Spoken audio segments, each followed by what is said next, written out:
Em sentiu? Jo no ho sento. Em sentiu? D'acord.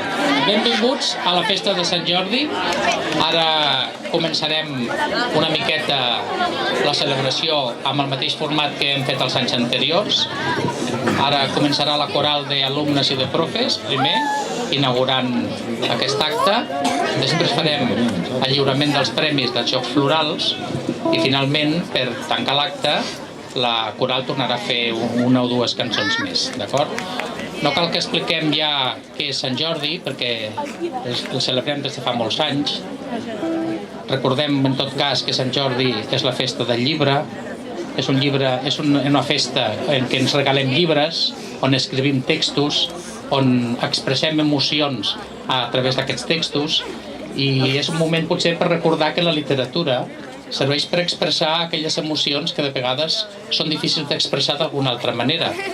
La poesia, sobretot, és aquell gènere literari que ens permet expressar aquelles emocions quan sentim dins nostre algun tipus de sentiment que no podem expressar d'una altra manera, no sabem com dir-ho, per això recorrem a les metàfores, recorrem als símbols, recorrem a tots aquests recursos que la literatura ens ha ensenyat. Per tant, avui és un dia, com sabeu, en què tenim ganes de celebrar la literatura